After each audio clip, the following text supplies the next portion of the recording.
Dirjen dan Pak CK dan rekan-rekan Kemendagri serta rekan-rekan media semua.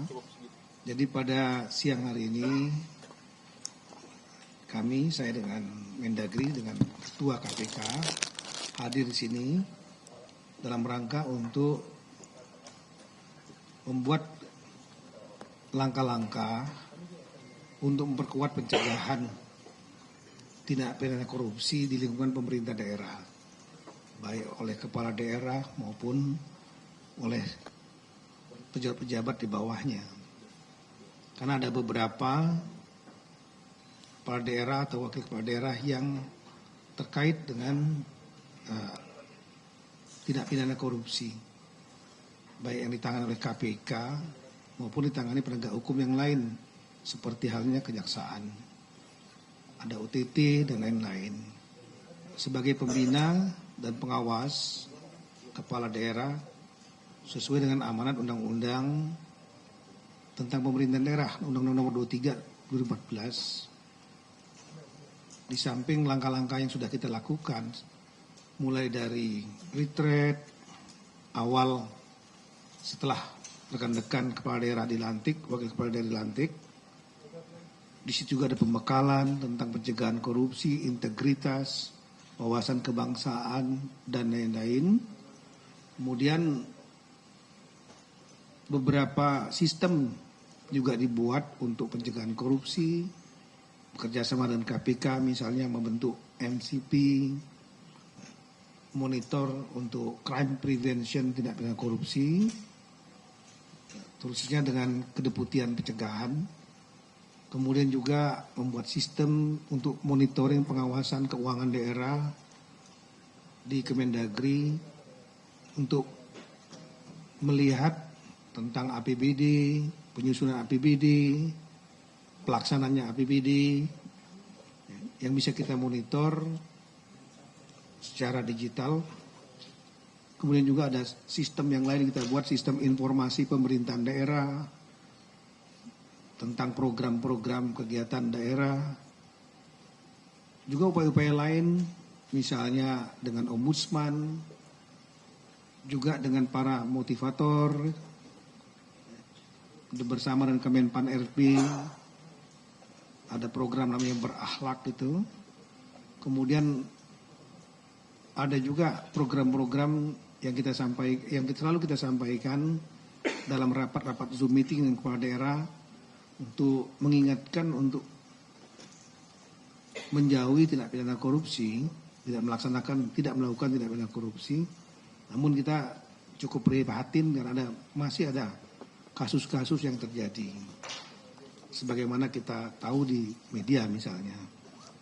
Oleh karena itu pada siang ini kita sebelumnya sudah koordinasi minta kepada KPK untuk membantu dalam rangka untuk mencegah terjadi tindak pidana korupsi di kalangan pemerintahan daerah.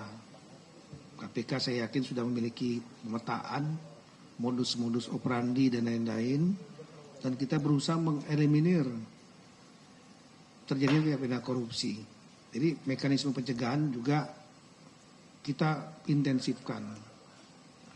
Beberapa waktu yang lalu Ketua KPK langsung di Papua sudah mengumpulkan seluruh kepala daerah se-Papua bersama dengan Ibu Wamendagri, Ibu Ripka Haluk yang orang asli Papua. Dan ke depan kita akan datang ke 10 titik 10 tempat ya, yang dihadiri nanti oleh kepala daerah, wakil kepala daerah, kemudian juga DPRD-nya, pimpinan DPRD, kemudian juga Sekda, pimpinan perangkat daerahnya, terutama yang membidangi pekerjaan umum, pendidikan, kesehatan, keuangan, aset, pengadaan barang dan jasa, manajemen pemerintahan, manajemen sumber daya manusia, ASN gitu, pelayanan publik, dan kami juga memonitor, mendeteksi, berusaha menginventarisir anggaran yang dianggap tidak efisien agar diefisiensikan. Ini yang rencana ke depan, kita akan tim dari Kemendagri dan juga tim dari KPK akan bersama-sama. Di samping tentunya upaya penindakan tentunya tetap menjadi domain dari penegak hukum khususnya KPK. Tapi kita mengintensifkan upaya pencegahan juga. Itu kira-kira langkah kita ke depan. Mungkin mulai minggu depan putar ke 10 area yang akan mengcover seluruh provinsi kabupaten se-Indonesia. Selanjutnya kami serahkan kepada Ketua KPK Bapak Setio Budi. Kami persilakan Pak. Baik, terima kasih. Assalamualaikum warahmatullahi wabarakatuh. Yang saya hormati Bapak Mendagri, Profesor Dr. Muhammad Tito Karnavian, Pak Sekjen, kemudian Pak Dirjen Otonomi Daerah, dan seluruh pejabat di lingkungan Kementerian Dalam Negeri.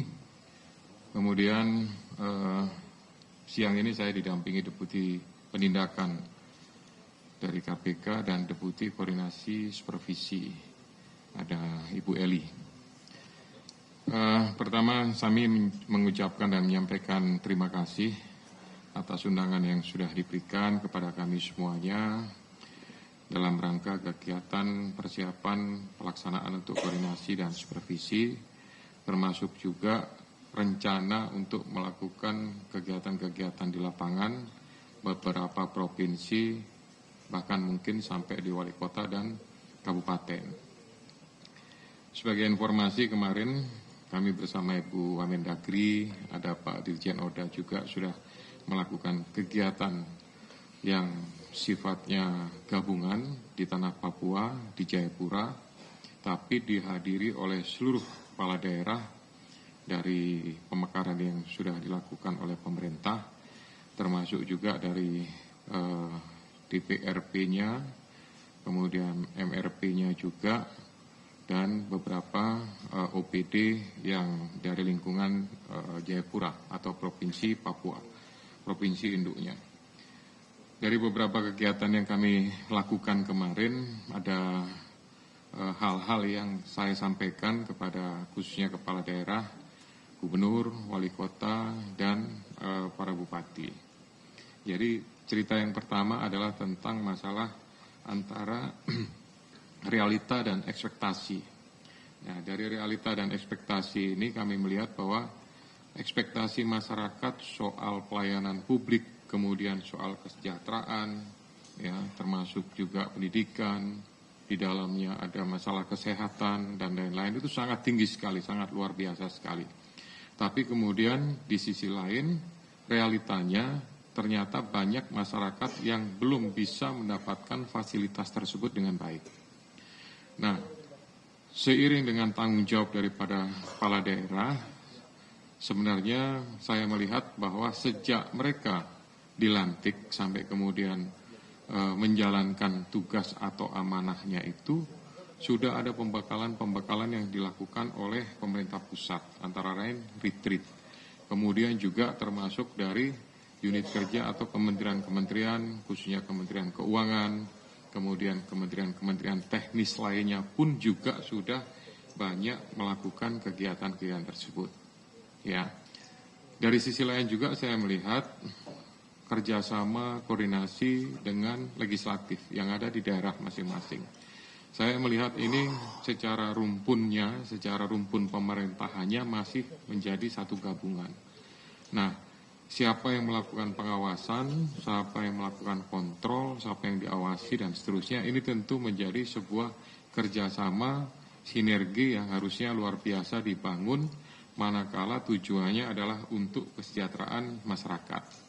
Nah, namun sayang sekali, ya kadang-kadang ini justru hanya menjadi sebuah simbol saja, gitu, tidak bisa laksanakan dengan baik dengan pertimbangan misalkan pemerintah daerah ngunci dari sisi anggaran. Padahal ya yang ketok palu itu adalah dari DPRD, dari legislatif.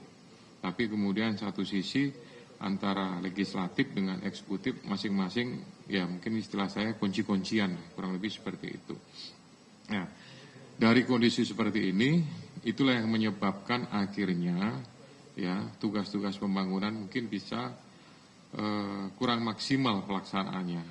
Ya, kurang maksimal banyak hal pastinya dari sisi faktor anggaran, fiskal, kemudian juga perencanaan ya, dan kegiatan-kegiatan lain yang menjadi tanggung jawab baik dari eksekutif maupun dari legislatifnya. Nah, kemudian saya sampaikan juga kalau kami mendatakan bahwa sampai dengan bulan Juli 2026 ini, terutama pada saat pimpinan era 2024, yaitu saya dengan 4 pimpinan yang lain, itu lebih kurang sudah ada 15 kepala daerah yang kena kegiatan penyelidikan tertutup. Ya. Nah, ini menunjukkan bahwa kegiatan-kegiatan yang bersifat pencegahan atau yang sudah dilakukan oleh Kedeputian Koordinasi dan Supervisi, ya, ada 8 sampai 9 area intervensi yang sudah dilakukan, antara lain dari mulai pengadaan barang dan jasa, kemudian dari sisi inspektorat, ya, kemudian dari sisi barang milik daerah, ya, dan kegiatan-kegiatan lainnya, itu semua sudah dilakukan. Bisa menentukan ada skornya, mana yang merendah, kemudian daerah mana yang skornya sudah mulai bagus, gitu. Tetapi ini relevan. Rata-rata daerah-daerah yang kepala daerahnya kena itu dengan penyelidikan tertutup, itu rata-rata semuanya adalah wilayah kabupaten kota atau provinsi yang nilai atau skor MCSP-nya dan juga skor SPI-nya, survei penilaian integritasnya, itu rata-rata masih rentan, masih rendah. Nah, ini menggambarkan artinya keseriusan. Oleh karena itu terkait masalah skor ini saya sampaikan, ini bukan hanya sekedar angka, bukan sekedar skor yang hanya dilewatkan begitu saja. Tapi ini adalah merupakan sebagai tanda ya bahwa indikasi perilaku korupsi itu atau penyimpangan, penyalahgunaan wewenang di daerah-daerah tersebut itu masih ada, gitu. Nah, inilah tanggung jawab dari kepala daerah untuk bisa melakukan menata ulang, ya, menata ulang bagaimana pemerintahannya supaya jauh dari unsur-unsur yang didasari hanya karena faktor kekuasaan. Karena kalau sudah faktor kekuasaan yang dikedepankan, maka nanti menjadi kewenangan kekuasaan dan bisa menimbulkan penyalahgunaan dari berbagai macam, gitu. Saya mengistilahkan harusnya kepala daerah sebagai pejabat yang mendapatkan mandat amanah dari masyarakat itu harus juga menjadi masyarakat juga, bukan memposisikan secara eksklusif, gitu. Apa-apa minta misalkan mohon maaf dilayani, dihargai, bahkan mungkin dipuja, disembah dan lain-lain, itu juga sudah bukan waktunya lagi, gitu. Segala sesuatunya orientasinya adalah pada pembangunan dan kesejahteraan kepada masyarakat. Nah, kalau sudah ini terjadi, maka yang akan dikhawatirkan timbulnya adalah sebuah krisis kepercayaan. Ya, banyak hal masyarakat kemudian tidak percaya lagi dengan kepala daerahnya, apalagi kemudian kepala daerahnya meninggalkan tempatnya juga cukup lama, itu menyerahkan atau mendelegasikan tugasnya kepada wakil, ya, yang notabene-nya juga saya mendapatkan banyak informasi ada kepala daerah yang kemudian tidak harmonis dengan wakilnya, dengan berbagai macam alasan, dengan berbagai macam sumber-sumber penyebabnya, mungkin dari awali dengan friksi sampai kemudian konflik. Ada yang di bawah permukaan yang tidak muncul, tapi ada juga yang di atas permukaan yang sudah muncul dan banyak diketahui oleh orang-orang lain. Nah, yang jadi korban tentu ini adalah masyarakat. Ya, karena apa? Pembangunannya pasti ya tidak akan berjalan dengan mulus kalau ini sampai terjadi. Gitu. Yang terjadi nanti menimbulkan adalah ada blok-blokan, ada kelompok-kelompok tertentu. Ini bloknya kepala daerah, ini bloknya wakil kepala daerah. Nah, tentu kalau sudah seperti ini tidak akan ideal, gitu. Nah, dengan situasi bahwa ada sisi ekspektasi, kemudian ada sisi realita. Nah, kan di awal itu kepala daerah sudah menyampaikan janji politik yang dituangkan atau disampaikan pada saat kampanye, gitu ya. Nah, ini juga menurut saya menjadi sebuah catatan penting. Ini harus dilaksanakan. Kalau toh memang ada keterbatasan secara fiskal, tentu mana yang menjadi selektif prioritas, mana yang harus diutamakan, ya, sehingga ini dijalankan. Mungkin untuk yang belum terdukung secara dana anggaran fiskalnya, mungkin untuk program berikutnya, tapi secara transparan disampaikan kepada masyarakat. Ya, bahkan saya mengingatkan di beberapa daerah, jangan pernah sekalipun memikirkan, ya, atau membayangkan aja nggak boleh bahwa anggaran pemerintah, ya, baik itu APBD maupun yang bersumber dari dana pusat, ya, apakah itu dana bagi hasil, transfer ke daerah dan lain-lain, itu dianggap adalah dana personal, dana perorangan, dana pribadi. Ya, itu adalah dana yang harus dipertanggungjawabkan kepada masyarakat, ya, kepada pemerintah, sehingga nanti hasilnya kelihatan. Ya, sebenarnya kalau hitung-hitungan secara awam saja itu kan mudah. Berapa masuk, kemudian berapa digunakannya untuk apa, wujudnya, fisiknya, realistisnya seperti apa, kemudian sisanya berapa. Itu hitung-hitungan gampang saja, tapi pasti ada proses yang lebih rumit dari hanya sekedar itu saja, ya. Tapi yang pasti banyak hal yang kemudian harus dipertanggungjawabkan. Kemudian dengan banyaknya program pemerintah yang sekarang masuk dalam Astacita, ya, tentu juga pemerintah daerah harus juga mendukung dan bisa ikut memprioritaskan, ya, program-program tersebut sebagai bagian program yang bisa dijalankan di masing-masing daerahnya. Nah, situasional, kalau memang ada hal yang terkendala, tentu pusat juga siap memberikan dukungan, ya, karena kembali kepada keterbatasan fiskal, gitu. Namun saya yakin semuanya itu pasti ada solusi. Pusat sudah memberikan sebuah instruksi, pasti disertai dengan ada solusi-solusi yang bisa dipertanggungjawabkan, ya, untuk bisa menghandle kepentingan-kepentingan yang lain.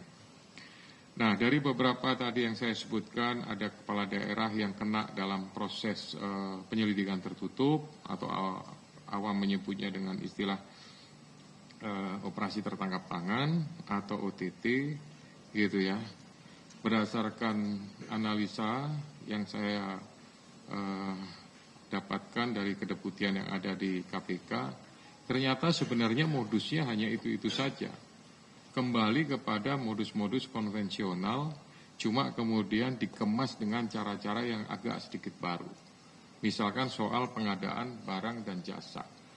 Ya, pengadaan barang dan jasa ini, gitu, nanti bisa dilakukan ada yang sifatnya di markup, gitu. Ya, mungkin dari level atas sudah membatasi, ini markupnya nggak boleh lebih. Tapi kemudian melewatkan apa yang menjadi tugas tanggung jawab dari masing-masing PPK atau pokjanya atau panitianya. Dikondisikan. Persyaratan untuk HPS-nya, ya, dikondisikan. Kemudian persyaratan untuk pesertanya, ada syarat-syarat yang harusnya bisa dikerjakan sejak awal, tapi karena ada kepentingan dengan vendor tertentu, maka kemudian persyaratannya dibikin vendor yang sudah terkolaborasi atau vendor-vendor yang sudah terafiliasi, syarat itu sudah dibocorin, tapi terhadap yang lain syarat itu tidak dibocorkan. Nah, ini menjadi orang-orang yang tidak mendapatkan informasi, akhirnya kalah dalam berproses. Kesannya itu normatif, gitu. Tetapi kalau ada faktor kepentingan-kepentingan. Nah, belum lagi keterlibatan dari yang saya sebut dengan istilah ada calu, ya, ada markus, ada kemudian broker, gitu ya. Tapi ini kan orang luar. Nah, orang luar yang kemudian berinteraksi dengan orang dalam. Ya, jadi kalau misalkan mereka ini tidak punya kemampuan apapun tanpa peran serta orang dalam, pasti mereka juga informasi sekecil apapun nggak akan punya. Tapi karena ada akses atau akses itu bahkan justru diberikan, dibuka seluas-luasnya, maka kemudian mereka bisa tahu speknya seperti apa, idealnya untuk HPS-nya seperti apa, gitu. Nah, ini tentu menjadi perhatian semua.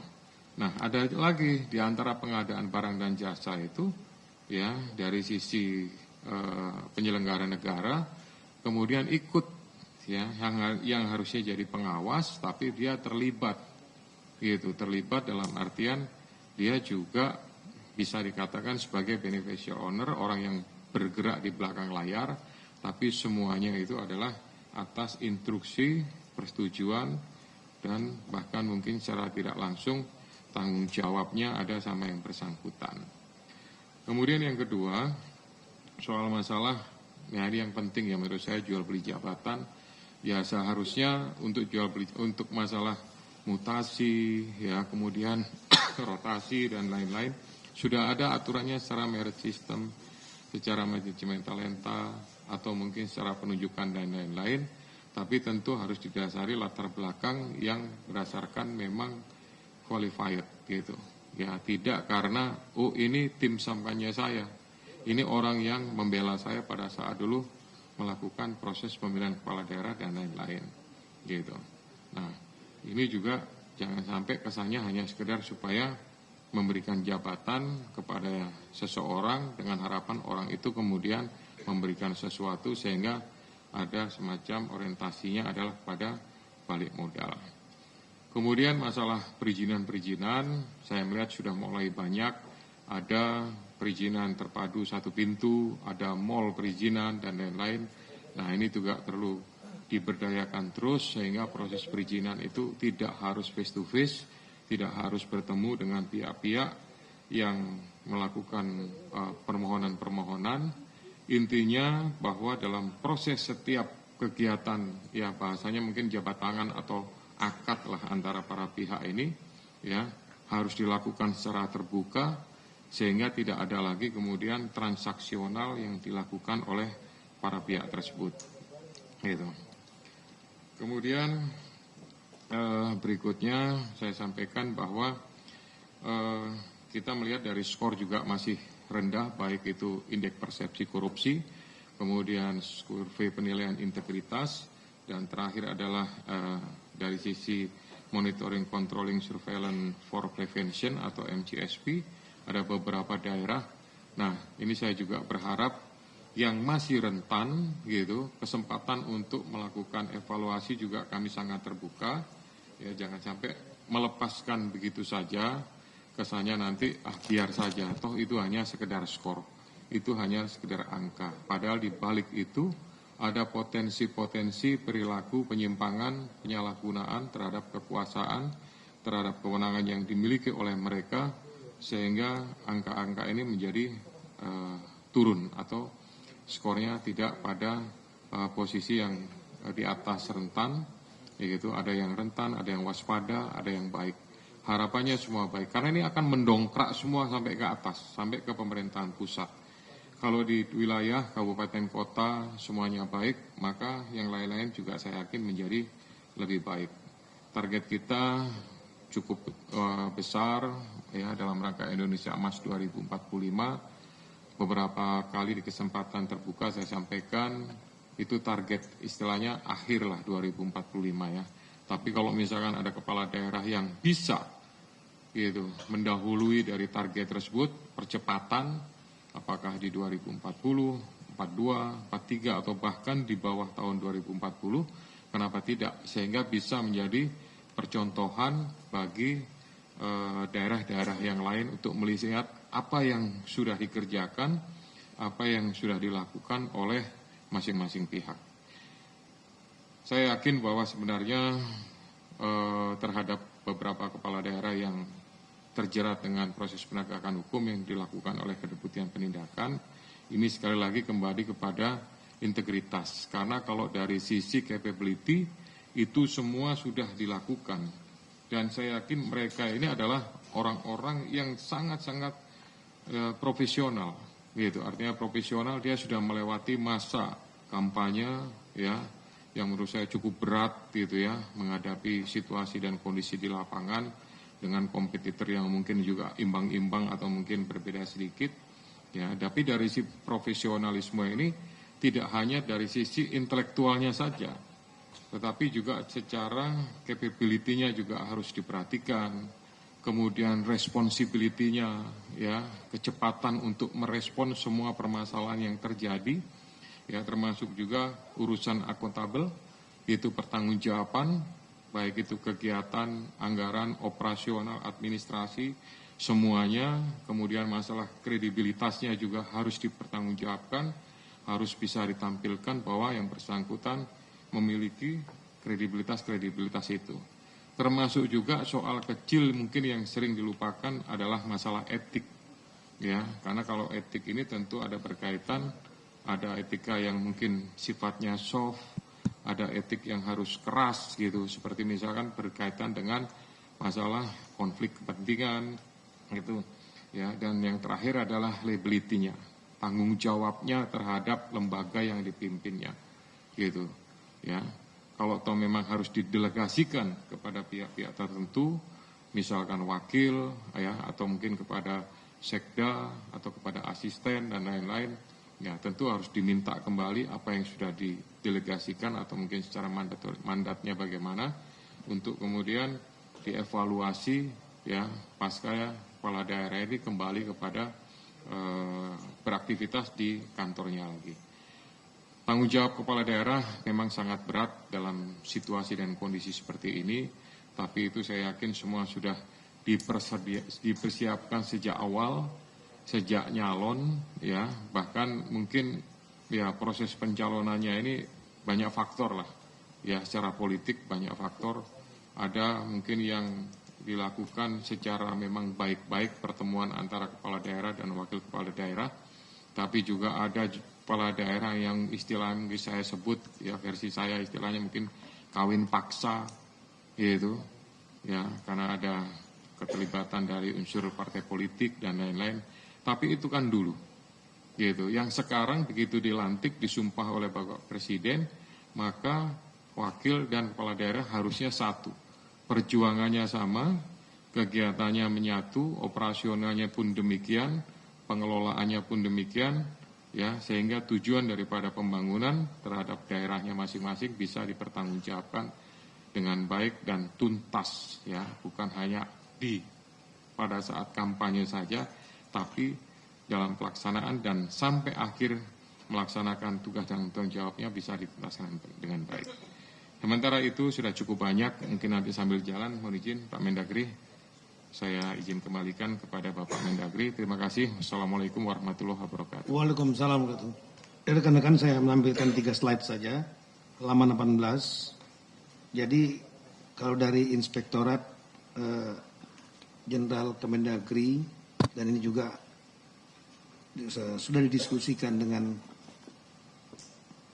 KPK, ya, paling tidak memang tadi disampaikan sebenarnya sudah disentuh banyak oleh Pak Ketua KPK, ada sejumlah titik rawan utama.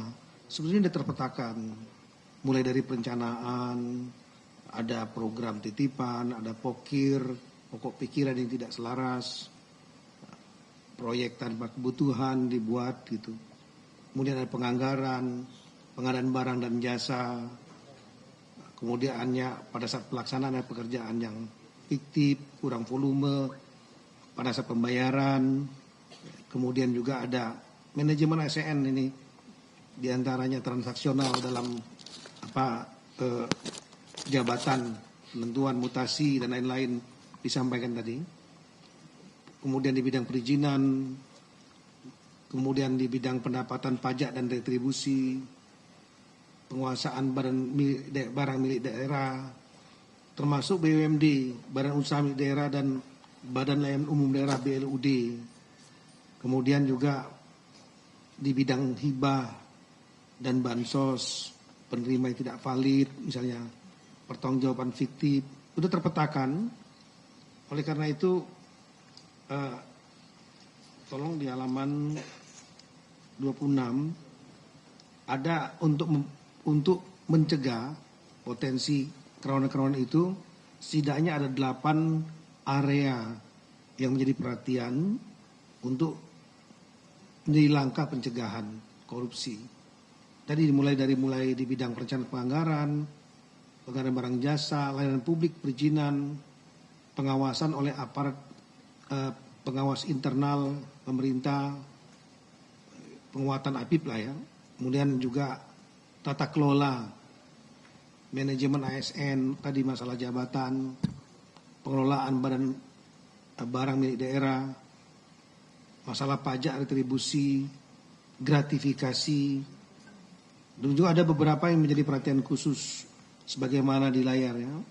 BMUD, BUMD, Badan Usaha Milik Daerah, Badan Layanan Umum Daerah, hibah bantuan sosial, pokir, DPRD, dana desa, ini sudah terpetakan. Oleh karena itu pada waktu kita ke depan dengan KPK berkolaborasi untuk memberikan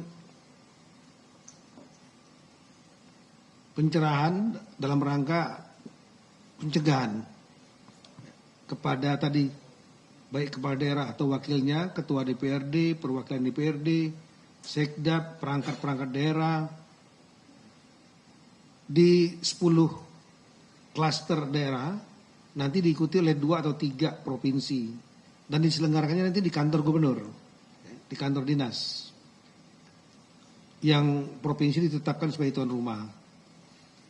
Rencananya akan mulai minggu depan. Kemungkinan besar kita mengambil Jawa Timur dan Bali digabungnya di satu di Surabaya. Yang insya Allah saya mengundang bersama-sama dengan Bapak Ketua KPK.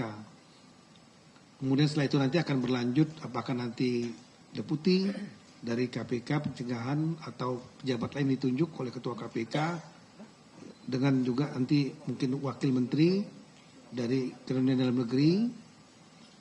Kemudian kegiatan itu akan difokuskan pada area-area yang tadi rawan korupsi itu.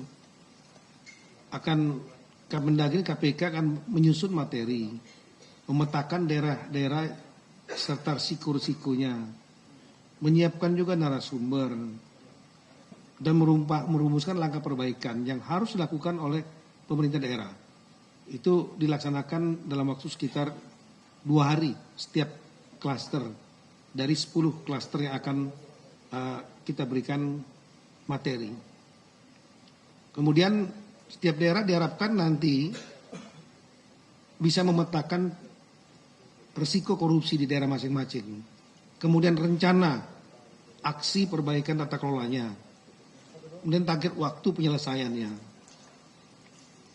Dan kemudian tentu kita yang paling utama, meskipun semua sistem apapun langkah-langkah dikerjakan, semua akan kembali kepada individu, kepala daerah, wakil kepala daerah, integritas masing-masing. Kita sangat menekankan agar rekan-rekan kepala daerah belajar dari pengalaman yang sudah ada, kasus-kasus yang ditegakkan atau ditindak oleh penegak hukum. Ini menjadi warning betul untuk memperkuat integritas masing-masing. Karena semua persoalan ini sudah terpetakan. Kemudian juga memastikan setiap kebijakan penggunaan APBD betul-betul digunakan untuk kepentingan masyarakat. Setiap rupiah APBD harus kembali menjadi pelayanan dan kesejahteraan masyarakat. Dan jangan berkompromi terhadap tindak pidana korupsi. Itulah kira-kira pesan yang ingin kami sampaikan dan langkah-langkah yang akan kita kerjakan di 10 klaster ke depan.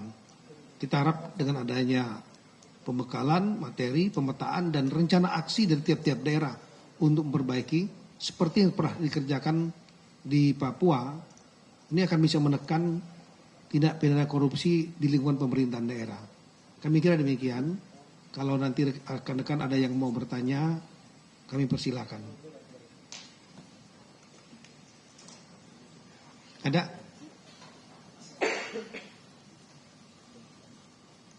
Ya, cek. Terima kasih Pak Menteri dan pimpinan KPK. Saya Febrianto dari Kompas.com.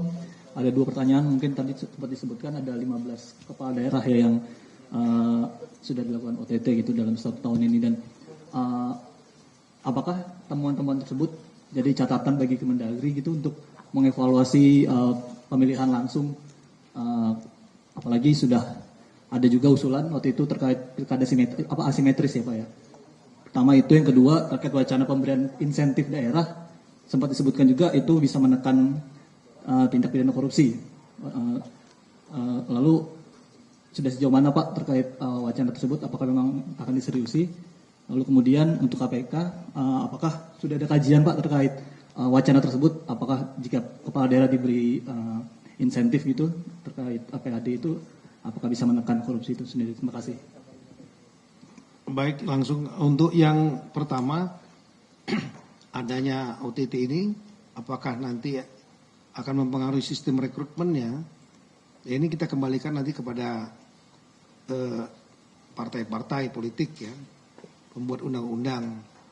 Kita tahu bahwa di dalam prinsip hukumnya, dalam konstitusi kita UUD 45, itu kalau saya tidak salah diatur dalam pasal 18. Untuk rekrutmen kepala daerah itu hanya 1 pasal saja, yaitu gubernur, wakil gubernur, wali kota, wakil wali kota, bupati, wakil bupati dipilih secara demokratis. Itu pasal 18 ayat 4. Hanya 1 pasal saja. Nah, demokratis ini dapat dilakukan dengan 2 cara, yaitu bisa langsung oleh rakyat yang memilih, atau yang kedua oleh perwakilan DPRD. Itu tidak menyalahi konstitusi UUD 45. Yang nggak boleh di situ berarti dengan adanya ayat 4 ini menutup peluang untuk ditunjuk, kepala daerah untuk ditunjuk atau ditugaskan gitu. Kecuali pejabat nggak ada, PLT, PJ, penjabat, itu ada aturan tersendiri. Tapi khusus untuk pemilihan kepala daerah ini bahasanya hanya seperti itu, 1 pasal saja, yaitu demokratis. Dan demokratis ini sekali lagi bisa dipilih langsung oleh rakyat, bisa juga melalui DPRD. Kalau anggota DPRD jelas di ayat 3. Ya, di ayat 3 itu pemerintah DPRD yang anggotanya dipilih melalui pilihan umum. Kalau DPRD harus langsung, tidak bisa melalui mekanisme yang lain. Nah, jadi kalau kita melihat dari sisi ini, konstitusi, pemilihan secara langsung bisa dilakukan, tapi kita tidak tahu diantaranya resiko, yaitu biaya politik yang cukup tinggi. Calon-calon kepala daerah harus mengeluarkan biaya yang resmi saja mungkin untuk tim sukses, kemudian untuk kampanye, untuk membeli alat peraga, mobilisasi segala macam, yang mungkin cukup tinggi dan itu menjadi beban bagi mereka. Mungkin juga ada yang pinjam, kita nggak tahu. Dan setelah itu mereka menjadi kepala daerah dengan pendapatan yang ada, take home pay yang ada, mungkin nggak bisa nutupi dari pengeluaran yang sudah ada. Oh, ini bisa menjadi salah satu akar masalah. Meskipun tentunya kita tidak mentoleransi, tidak membolehkan itu. Tapi faktanya bisa saja menjadi akar masalah. Makanya berkembang wacana isu misalnya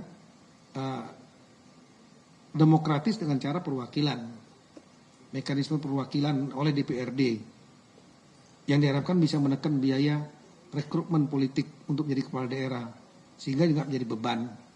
Ya, seperti pada saat waktu tahun 2022 itu ada 275. Seingat saya 275 penjabat kepala daerah. Mereka nggak punya biaya politik karena ditunjuk itu untuk setahun atau 2 tahun. Seingat saya ada 2 kepala daerah yang terkait dengan penjabat kepala daerah yang terkena masalah hukum ya, di daerah Kabupaten Sorong. Satu lagi adalah di PJ Wali Kota Pekanbaru. 2 dari 275. Nah, itu bukan karena biaya politik pas itu. Nah, kemudian yang tadi ada wacana untuk asimetris bisa saja terjadi. Tapi sekali lagi kita serahkan kepada partai politik pembuat undang-undang, DPR RI. bersama pemerintah bisa usul salah satu.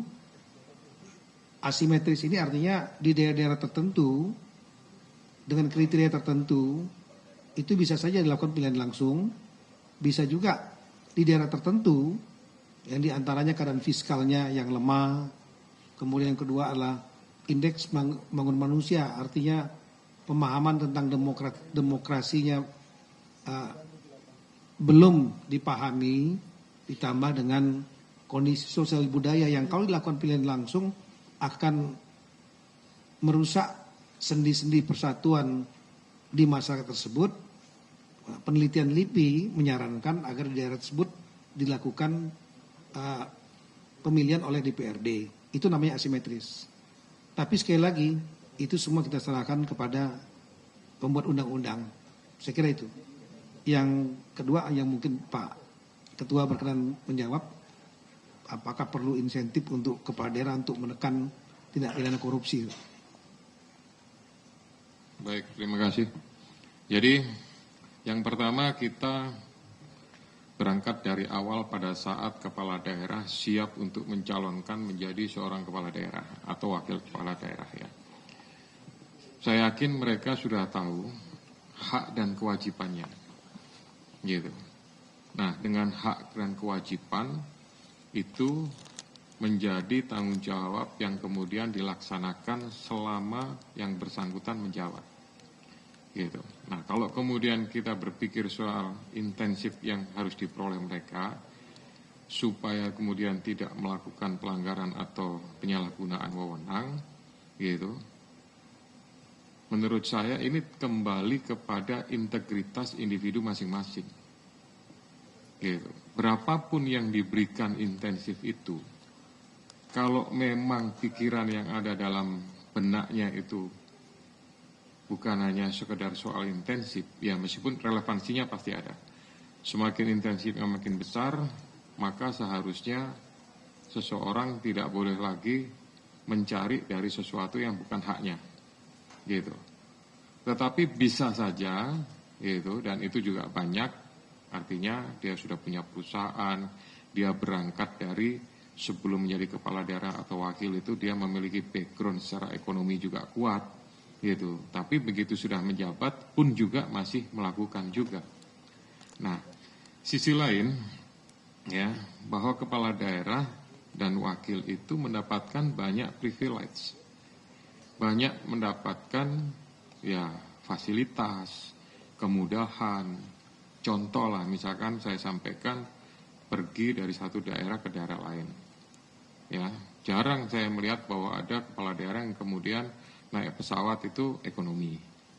Ya, pasti bisnis. Kemudian bahkan kepala daerah di saat melakukan tugas seringkali malah pasukannya juga banyak.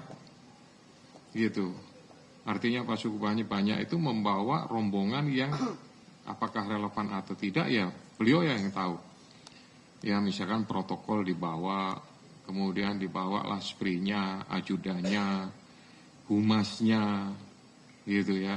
Bahkan mungkin pihak-pihak biru umum dan lain-lain yang harus dicek kembali, ini ada relevansi nggak dengan pelaksanaan tugas.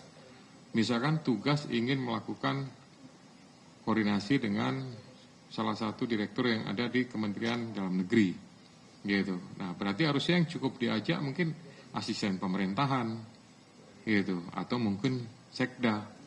Nah, yang lain-lain mungkin tidak terlalu diperlukan lagi, ya, karena kalau itu kemudian dibawa renteng-rentengan, dampaknya adalah penggunaan anggaran yang harusnya bisa difokuskan untuk pemerintahan, tapi kemudian digunakan untuk perjalanan dinas. Gitu ya. Jadi segala sesuatunya menurut saya kembali kepada personnya, kepada orangnya. Gitu. Kalau misalkan dia menganggap bahwa apa yang sudah diberikan negara, haknya itu sudah cukup, mungkin nggak perlu lagi. Dia harus kemudian nuntut, ya, gitu, menuntut kepada harus besar. Dalam beberapa kesempatan memang ada yang angkat tangan, gitu. Pak, tunjangan kinerja kami kecil, bonus kami kecil, dan lain-lain sebagainya. Gitu. Nah ini kan di awal beliau-beliau itu sudah tahu akan seperti itu. ya akan seperti itu. Tapi kan satu sisi ya mungkin tidak terbuka, tidak transparan, tapi kan dia mendapatkan. Bisa saja dia komisaris pada BUMD, komisaris pada mungkin bank daerah, karena ada penempatan APBN, APBD yang ditempatkan pada bank-bank daerah tersebut, gitu. Bahkan mungkin ada dana-dana yang bersifat non-budgeter yang bisa digunakan untuk ini itu apa segala macam. Ya, jadi sekali lagi kembali kepada persoalannya masing-masing, gitu. Sehingga mungkin belum saatnya juga KPK mengajukan sebuah kajian untuk bisa menempatkan pemberian dana insentif tersebut kepada para kepala daerah. Gitu. Terima kasih. Ada lagi yang lain? Ya, silakan. Selamat siang Pak Menteri, Pak Ketua KPK. Saya Muharlin dari iNews TV, Pak. Sedikit mau tanya Pak terkait dengan sejumlah OTT yang dilakukan KPK ke kepala daerah. Apakah ada motif para kepala daerah ini mencari modal balik gak sih Pak? Terkait dengan mungkin biaya selama kampanye mereka yang dikeluarkan cukup banyak begitu Pak? Terima kasih. Silakan Pak Rusla.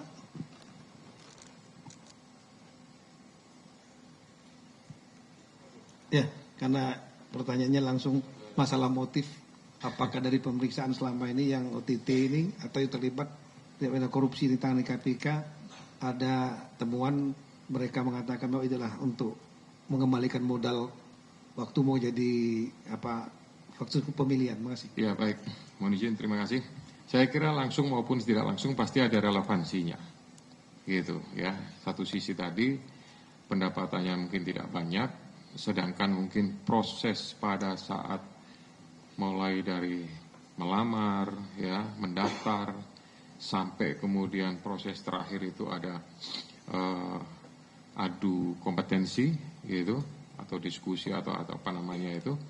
Ini pasti kan ada biaya-biaya. Nah, biaya-biaya ini kan sebetulnya juga sudah ada aturannya, gitu, bahwa bantuan perseorangan sampai dengan kalau nggak salah 7.500.000. Bantuan lembaga badan sampai pada angka 75 juta dan lain-lain.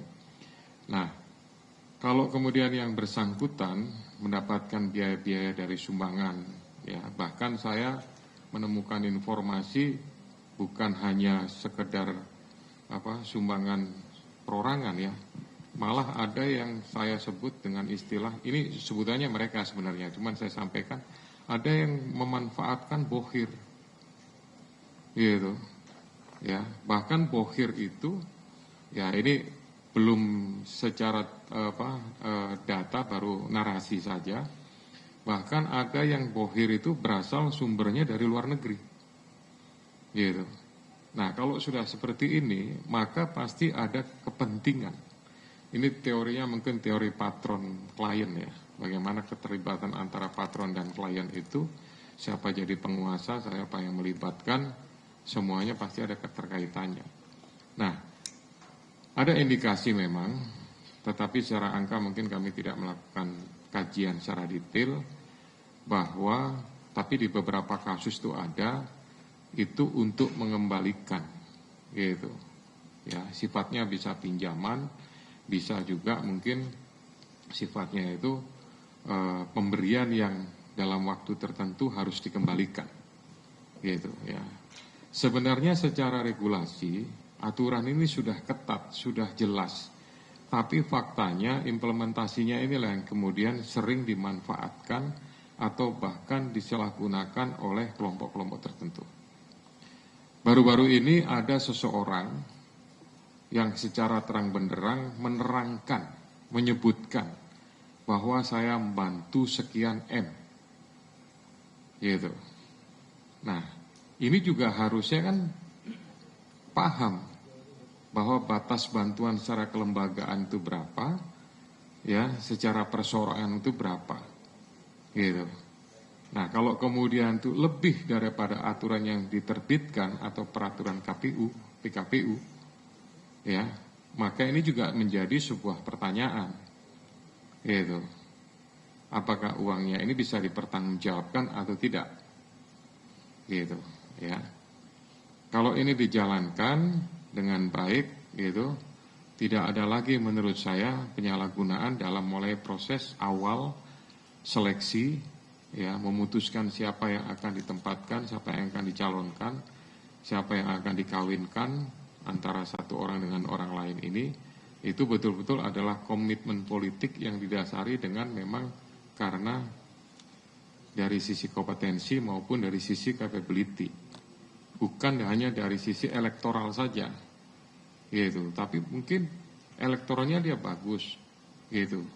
Tetapi secara personal, komunikasi, bahkan mungkin secara interaksi mungkin kurang bagus. Nah, ini juga tentu harus dipertimbangkan oleh si pengusung kan, gitu. Sehingga tidak lagi berkaitan nanti, udah pokoknya tabrak saja, kita ikutin saja. Ujung-ujungnya nanti yang dikenal dengan istilah ada serangan fajar, gitu ya, ada istilah-istilah lain lah, gitu. Nah, ini tentu hal-hal yang tidak baik. Tentu pemerintah masih optimis, kami semua masih optimis bahwa urusan pemilihan kepala daerah ini ada upaya-upaya untuk melakukan perbaikan, ya, supaya kemudian tidak dimanfaatkan oleh kelompok tertentu untuk disalahgunakan. Terima kasih. Terakhir, silakan. Selamat siang Bapak, saya Amir dari IDN Times. Mungkin pertanyaan saya follow up question dari jawaban Ketua KPK tadi ya soal biaya politik dan menyinggung patron klien tadi.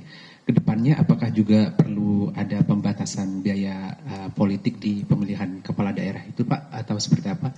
Kemudian biaya pilkada ini juga apakah perlu diatur secara spesifik juga di RUU Pilkada yang saat ini juga akan segera digarap sama Komisi 2 di DPR. Kemudian ini apakah juga berkorelasi dengan pembatasan uang kartal yang juga sebelumnya sempat didorong juga sama KPK, dan ini apakah pembatasan uang kartal ini juga perlu diatur di dalam RUU Pemilu nanti ke depannya Bapak? Mungkin bisa dielaborasi oleh Pak Mendagri sama Ketua KPK. Terima kasih. Ya, baik, saya menjawab yang pertama dulu. Tadi seingat saya sudah ada ketentuan mengenai biaya politik. Masih ingat nggak Pak CK atau Pak Romzi ya? Ini aturan ini dibuat oleh KPU kalau saya tidak salah. Peraturan KPU. Ya, dan KPU. Kemudian itu kalau ada pelanggaran berarti dia masih masuk dalam pelanggaran aturan pemilu yang bisa ditangani oleh Bawaslu. Sehingga yang bersangkutan bisa digugurkan dan lain-lain. Nah, kemudian apakah biaya pilkada ini perlu diatur di dalam undang-undang? Ya, dan kita serahkan kepada pembuat undang-undang pada saat dibahas nanti. Apakah ini diurgen untuk diatur secara spesifik untuk perorangan misalnya berapa, dan kemudian kalau entitas badan hukum misalnya usaha, badan usaha berapa biaya yang boleh didonasikan untuk calon-calon tertentu, diatur secara eksplisit dalam undang-undang. Mungkin pendapat saya perlu ya. Dan kemudian mekanisme pengawasannya. Mekanisme pengawasannya, dan apakah ini akan masuk di pidana pemilu yang sanksinya cukup administratif, ataukah itu bisa masuk dikategorikan pidana dalam pelanggaran pidana, artinya sanksi pidana. Ini semua sekali lagi kita akan bahas nanti pada saat pembahasan undang-undang, revisi undang-undang pemilu dan pilkada. Kami kira itu dari kami. Kami persilakan Pak Ketua. Baik, yang lain sudah dibahas sama beliau ya. Saya hanya membatasi sedikit saja terkait masalah usulan tentang rencana undang-undang pembatasan uang kartal. Kalau kita melihat tujuan daripada pembatasan uang kartal itu lebih kurang ada 3. Yang pertama adalah membudayakan, ya, membiasakan kepada masyarakat itu kemudian supaya mereka tidak atau biasa bertransaksi dengan uang. Nah, kemudian yang kedua adalah membatasi ruang gerak, ya, supaya dalam semua transaksi apapun itu menggunakan transaksi non kartal, yaitu non tunai. Jadi semuanya bisa dilihat dari sisi pengawasan pada sektor jasa keuangan. Nah, yang ketiga, inilah supaya mengurangi atau bahkan menghilangkan money politik, terutama di saat awal, ya, di saat awal itu nggak ada lagi orang memberikan sumbangan itu melalui tunai. Orang kemudian memberikan bantuan, ya, atau bahkan mungkin yang kecil-kecil, besar-besar semuanya ditransaksikan melalui non tunai atau secara kartal. Nah, itu 3 hal itu. Kalau ini sudah bisa diberlakukan, tentu akan semakin meminimalisir proses-proses yang abu-abu tadi. Gitu. Inginnya kan semua terang benderang, transparan. Berapa saldo awal yang dimiliki oleh seseorang yang berlatar belakang partai tertentu. Kemudian dalam prosesnya, berapa yang kemudian masuk dari siapa saja, gitu. Dan kemudian terakhir adalah digunakan untuk apa saja dan sisanya berapa, gitu. Menurut saya ini kalau diberlakukan akan sangat bagus, gitu. Cuma kembali kepada pembuat undang-undang pastinya, gitu. Kami tentu sebagai pelaksana undang-undang menunggu prosesnya sampai kemudian ini diundangkan. Terima kasih.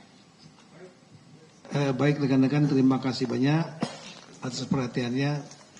Kita berharap dengan adanya langkah-langkah yang akan kami lakukan, kolaborasi antara Kemendagri dan pengawas pemerintah daerah dengan Komisi Pemberantasan Korupsi KPK, ya, kita akan bergerak ke 10 klaster daerah yang akan mengusulkan sekali lagi, selain perangkat daerah, kepala daerah dan pimpinan DPRD, kita harapkan akan bisa memetakan masalah-masalahnya dan tiap-tiap daerah memetakan sendiri, dan setelah itu mencegah terjadinya dengan korupsi. Tapi ya sebaiknya sebelum kami turun ke bawah, dekan-dekan dengan adanya peristiwa-peristiwa OTT, kemudian keterlibatan dari kepala daerah ataupun perangkatnya dalam tindak pidana korupsi, ditambah lagi dengan keseriusan dari Kemendagri, pemerintah pusat atas perintah Bapak Presiden Pak Prabowo bersama KPK kolaborasi untuk mencegah semaksimal mungkin, ya ini menjadi warning bagi teman-teman di daerah, karena semua sudah terpetakan masalah-masalahnya klasik semua yang sebenarnya tidak akan terlalu sulit untuk mengungkapnya. Saya harap bisa menjaga diri masing-masing untuk tidak terlibat dalam perkara tindak pidana korupsi. Saya kira demikian. Terima kasih banyak Pak Ketua dan jajaran. Terima kasih pada rekan semua. Assalamualaikum warahmatullahi wabarakatuh.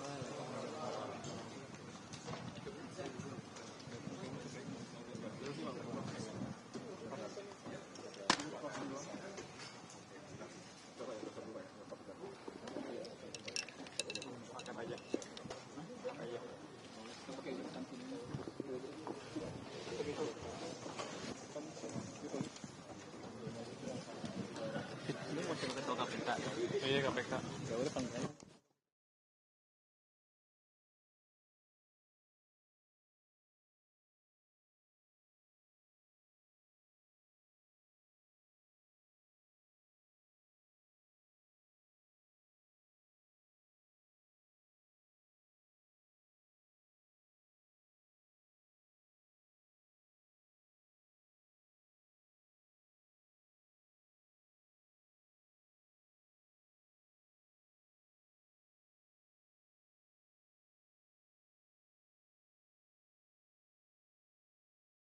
Apa nih? Hah? Oh, supervisi ya. Oke, semuanya? Ya. Siapa yang mau nanya? Langsung. Ya, jadi sekarang untuk saat ini memang KPK sudah menerima surat permintaan, tapi surat permintaan itu waktu itu dibuat oleh PLT Jampitsus untuk dilakukan supervisi. Ya, namun demikian, Bu Eli sini sebelah saya, sama Pak Asep, ya, gitu. Jadi permintaannya waktu itu adalah dari PLT Jampitsus ya. Secara prosedur awal gitu untuk bisa mendukung proses penegakan hukum yang dilakukan oleh Kejaksaan Agung khususnya oleh Jampitsus ya, itu sudah ditindaklanjuti oleh Deputi Koordinasi dan Supervisi, ada Ibu Eli gitu. Nah, namun demikian itu sifatnya sementara baru kami lakukan koordinasi. Kenapa koordinasi? Nanti akan ada tahap selanjutnya sesuai dengan peraturan komisioner yang berlaku di Komisi Pemberantasan Korupsi. Itu akan dilakukan pembahasan secara mendetail, ya, yang masuk pada ranah supervisi. Ya, nah kalau sudah dilakukan supervisi, itu nanti keterlibatan ya personil-personil atau pegawai di lingkungan unit kerja Kedeputian Korsup itu akan lebih spesifik, akan lebih jelas. Dan intensitasnya pertemuan dengan para tim 9 atau penyidik yang dibuat oleh Bitsus itu akan lebih banyak lagi. Hari ini ada dari mulai tadi malam, Direktur 3 Kedeputian Korsup sudah melaporkan ke saya bahwa ada permintaan bahkan mulai pagi 8.30 mereka untuk tetap standby di sana, dan saya terinformasi bahwa ada kegiatan di sana yang dilakukan oleh tim dari koordinasi supervisi. Gitu. Jadi harus dibatasi ya, bukan terlibat dalam kegiatan pemeriksaan. Artinya keterlibatannya sementara kita masih melakukan koordinasi semi supervisi. Jadi tidak kemudian kita bisa melakukan ikut meriksa gitu, enggak gitu. Pemeriksaan itu kewenangan yang diatur dalam undang-undang yang dilakukan oleh penyidik yang sudah mendapatkan surat keputusan atau surat perintah dari Jaksa Agung maupun dari Jampitsusnya. Ya, sementara belum ada, kan baru pelantikannya terinformasi kan kemarin ya. Mungkin beliau masih fokus pada penanganan perkara yang dilakukan oleh Kejaksaan Agung. Ya, tapi secara tidak langsung Deputi Korsup ya pasti sudah ada komunikasi sedikit dengan Jampitsus yang baru. Iya kan. Apalagi? Hah? Cukup semuanya? Padahal masih banyak loh itu. Kok nggak ada yang nanya masalah kopi? Terima kasih, Pak.